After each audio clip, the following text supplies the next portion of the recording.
Täna oli mul siis hästi meeldiv vestlus kliendiga, kus siis me vaatasime, miks meesterahvas suhtes eemaldub ja ei ole emotsionaalselt lähedane. Ja me leidsime sellist mustrit, et kui järsku meesterahvas ja naisterahvas hakkavad üksteisele lähenema ja siis naisterahvas juba märkab, et see mees on päris lähedal, siis tekib soov seda meest kinni võtta, sellesse klammerduda ja seda omada, et jumala eest see lähedus ära ei kaoks, nüüd ma pean sellest kinni võtma ja niimoodi tšuk.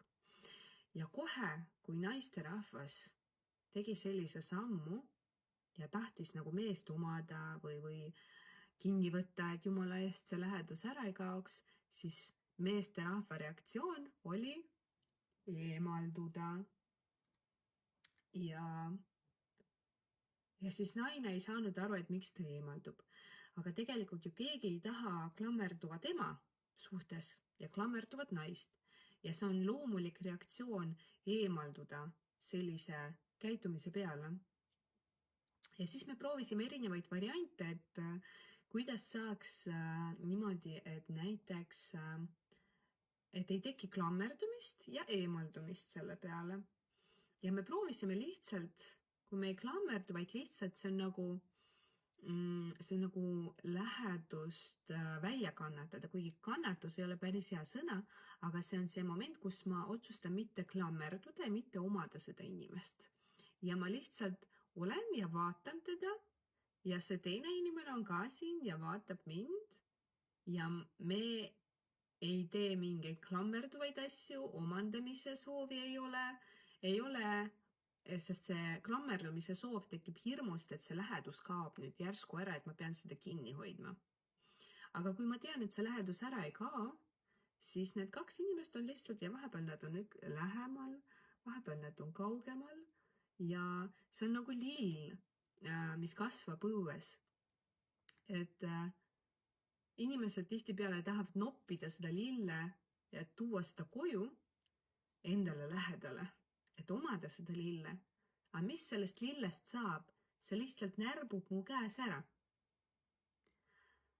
Aga kui ma ei nopi seda lille, vaid jätan seda kasvama sinna õue, tulen vaatan vahepeal, võib-olla kastan, võib-olla teen tal ühe pai, või istun seal kõrval olen, siis see lill kasvab ja õitseb.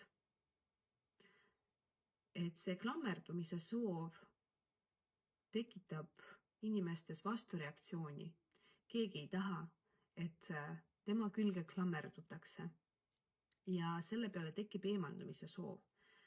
Et püüdke olla selles läheduses ilma klammerdumiseta, ilma soovita omada seda inimest, siis te saate püsida nagu päris tõelises läheduses ja siis tekibki see tõeline kirg kahe inimese vahel, see seksuaalenergia, see kirg, kus üksteisele antakse vabadust, sest kui ma klammerdun, teine inimene tunneb, et ta ei ole vaba enam. Ja üksteisele antakse seda hingamisruumi ja vabadust ja siis saabki tekkida see kirg ja lähedus, see päris tõeline lähedus. Et mõnikord tulebki alustada iseendast ja vaadata, et mis mina saan teha selle jaoks, et see lähedus tekiks suhtesse. Selle asemel, et pidevalt süüdistada partnerid selles, et ta on emotsionaalselt kauge. Vot sellised põnevad tähelepanekud täna.